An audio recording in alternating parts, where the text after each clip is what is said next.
Are you prepared for all the crazy, extreme weather events we've been experiencing? Do you have the necessary preps for wildfires, for floods, for extreme heat, for extreme cold, drought, excess rain? Do you have what you need? Climate change, whether it's a natural cycle or a human-created event or a combination of a natural cycle and humans using fossil fuel. You can't argue. The weather is changing. So no matter what your beliefs are with climate change, you need to be prepared for whatever Mother Nature is going to throw at you. I mean, just look at some of the headlines this year. Earth reaches hottest day ever recorded 4 days in a row. That was just last week.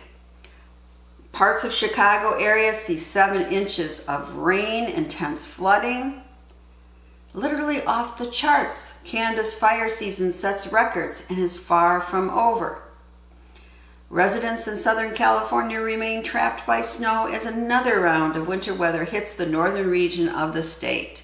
And we're only halfway through 2023. Who knows what the rest of 2023 will bring? So let's look at preps and products that are good to have on hand for such extreme weather events. Now, these events, of course, can disrupt the food supply chain and food production. So you have to make sure you have a robust emergency food supply and a robust water supply. In addition to that, of course, you want your cell phone with extra battery backup. That's important in emergencies too. And another thing to have is a really good home first aid kit. I like to make my own first aid kit because then it has exactly what I think I need for my family. If you're interested, I have a video on that. But if you are interested in just getting what you need and purchasing it, then here's an Amazon link for My Medic's MyFac Standard Kit. I think it's very comprehensive and it includes 140 items. Hi, I'm Prepper Potpourri and I have been making YouTube videos for over a decade on emergency preparedness, food preservation, gardening, cooking, and my aim is to urge people to become more self-reliant. Now, if you get some value out of this video, please hit that like button. It means a lot to me. And for your convenience, if you're interested in any of these products or videos, I have the links down below. Another indispensable item is a good radio. Now, I have this radio myself and I love it. It is powered by hand crank, which I don't really recommend. That plastic crank can break off. But also by solar, by battery, USB, or wall outlet.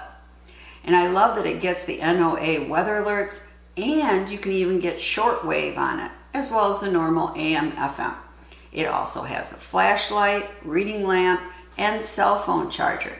And I think it's very reasonably priced when considering all the options. Warming weather trends can increase vector-borne diseases. What am I talking about? Well, diseases carried by ticks, mosquitoes, fleas. So we have to worry about Lyme disease and West Nile's disease and encephalitis, Rocky Mountain fever, and plague in Tulamira. And just recently, we have now 7 cases of malaria in Florida and Texas. And that's something we haven't seen in over 20 years. Now, your best bet is prevention, and I'm talking about bug spray. You want to stock multiple bottles or cans. And you can do the DET kind or the non-DET kind. It has picaridin, I think. I'm not sure quite how to pronounce it. Now, science says the DET kind may be more effective, but it's up to you. Many moons ago, I went with my oldest son when he was in high school to Borneo. And we had to we took malaria pills ahead of time and that. But I was very worried about the mosquitoes. And so I had went to a military surplus store and bought, I don't know if it was 80%, 90%, 100% DET spray. And when we got over there, before we were going on our first jungle walk, I started to spray it on my arm, and I realized that my arm, the skin was going numb. And I thought, maybe this isn't really good to use. But right now, when you buy it in the store, it only has 20%, and it is pretty effective. Now, the kind I like best is my old standby Cutter Backwoods DET insect repellent. When I take in the walk in the woods, it really does work. And many people prefer DET alternatives, and proven insect repellent spray is a good one to purchase if that's what you wish. Now, if you've been following my channels, you know that my husband was unlucky enough to get Lyme and COVID at the same time last year. So he's pretty cautious about ticks in the yard or in the woods. So I recently just purchased this for him. It is a Sawyer product. You can treat your clothing and camping items with this permethrin spray. And according to a 2017 University of Rhode Island study, it can reduce the likelihood of a tick bite by 73.6 times. Now, just last week, for the first time, other than sitting around a campfire or when my house burned, have I experienced smoke in the air. Yes, we had, actually one day, we were in the entire country the worst for air pollution.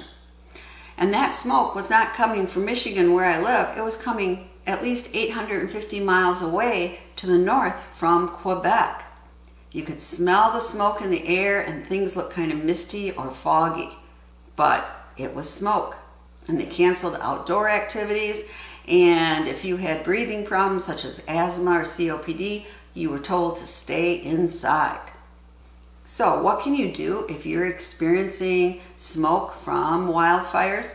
Well, you can try a good N95 mask, and many of you probably have those left over from the pandemic, but I really prefer this N95. It's a 3M one with cool valve option, which I think is a little bit more comfortable than many N95 masks. Even better, a 3M reusable respirator. You want a P100 respirator such as this one. Make sure when you order one, also get extra filters. And know that these are actually sized. So someone in your family might need small, you might need a large. So think of that before you order. Now, you might also want to invest in a really good air purifier that will help limit smoke in your household air. This Levoit air purifier has received good reviews for smoke reduction. And again, make sure you have extra filters. And you can monitor air quality where you live by going to AirNow at www.airnow.gov. So what if you live in a wildfire-prone area? You can see what's developing in your area at the National Weather Service's site at www.weather.gov/fire/. You want to make sure you have a good go bag for each of your family members, so in case you have to jump in your car and evac quickly, you have what you need for at least 72 hours. Now, I like making my own kit, but you might want to purchase one. A good choice is the Judy Emergency Preparedness Dry Backpack, the Mover Max. I like that the contents are in a dry sack. The company also has a kit in a wheeled duffel bag for easy mobility. You also want to make sure to grab your grab-and-go binder that has all of your important papers in it. And if you don't have one, the time is now. Make this binder. It is indispensable. It even helps you in just organizing your paperwork. And I have a video on it if you're interested in some step-by-step how-to. And now, before something happens, is also the time to do a whole house inventory. Again, I have a video because I hadn't done that when we had a major house fire. And boy, you know, you easily forget everything you have when it's a whole house and most of it burns. So again, check out my video and do a whole house inventory and you will be happy if anything ever happened in the future. And not a bad idea to watch another video I have. Well, it's actually a playlist. It's a fire series of what to do if your house does experience a fire. And I'm speaking from personal experience. And again, links for all the videos referenced are below, as well as the product links. So are you prepared for high temps as well as low temps? And did you know that more people in the US die from heat than from tornadoes, hurricanes, or lightning? So what would happen if the temps soar, way above 100? You have a blackout because everybody's using their air conditioner at max. And so now you're trapped in your house and you have no air conditioning. Well, depending on where you live, you might want to have a swamp cooler along with a battery portable generator. Now, this Bluetti portable generator comes in handy in many emergency situations, and it is highly rated by Popular Mechanic. And if you live in a low humidity state, which is Zone A, the light blue area, a swamp cooler is an option. Now, I don't know anything about swamp coolers because I live in Michigan and we are in a high humidity state, so they really aren't that helpful here. This Honeywell cooler is highly rated, and here I don't worry as much about the high temps because we have water everywhere. I also have a whole house generator. But once upon a time, which was maybe, over 10 years ago, before we got a whole house generator and before we had air conditioning put in, we hosted my son's wedding here and the party here. And it was like for over 100 people. We had tents set up, but little did we know that the day would be extremely sunny and over 100 degrees. Something very unusual for where I live. We had little kiddie pools set up so people could at least cool off their feet, which would cool off them. We had dollar store folding fans and little misters on the tables. And some people got hot enough that they just ran in our creek and cooled off. But we learned that air conditioning can come in handy. So you need to decide what works for where you live for high temperatures. There are also portable air conditioners that might be able to work with your portable generator. And word of caution, don't wait until the heat wave happens and then run to the store and try to buy a swamp cooler or try to buy a portable generator because they go immediately. Think ahead and have these preps so you have them when you need them. Now, I'm talking about heat, but also what about cold temperatures? Here in Michigan, often it can get 0 or below. And what can happen is we have ice storms or winter storms and it takes down the power. If you don't have power, your furnace isn't working, so your house isn't heated. So what can you do? Well, you can have a whole house generator, but that's an expensive option. You also could heat your house by wood or pellets. That is an option. But for many, depending on where you live, that isn't an option. So I really love, let me push this out of the way here,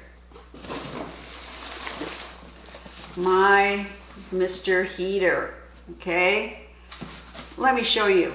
It runs on propane cylinders or a propane tank with proper attachment, and this model can heat up to 450 square feet.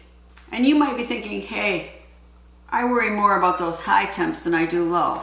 But think about 2021, what those Texans experienced when a freak winter snowstorm reduced temps to single digits and caused the power grid to fail.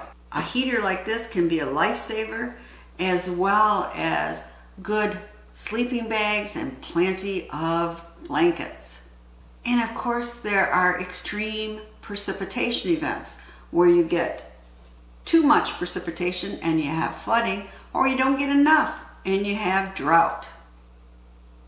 Now, for too much, for flooding, make sure you have a go bag, and that would be a good idea to have the go bag in a dry sack, and maybe even an inflatable raft or boat if necessary. And stock up on sandbags and plastic sheeting, which hopefully can divert water away from your property if floodwaters are imminent. I think it's also a good idea to stock up on some dry sacks. These sacks can keep your electronic equipment, your important papers, and other things completely dry when you evacuate, or if you have to leave them in the house. Now, these are my favorite. I have used these Sea to Summit bags in the past, and I have been very, very happy with them. And what about drought? Well, you need to have a good plan ahead of time for water. Have water stored, have tanks or barrels to store your water, and maybe even like a drip irrigation system which won't use much water for your garden. But I have to admit, I don't know much about drought. I have never lived in a desert area. So I hope my suggestions help you prepare for extreme weather events, and I'd love to know what preps you think are important. Please comment below. And if you're interested in more emergency preparedness preps, check out this video.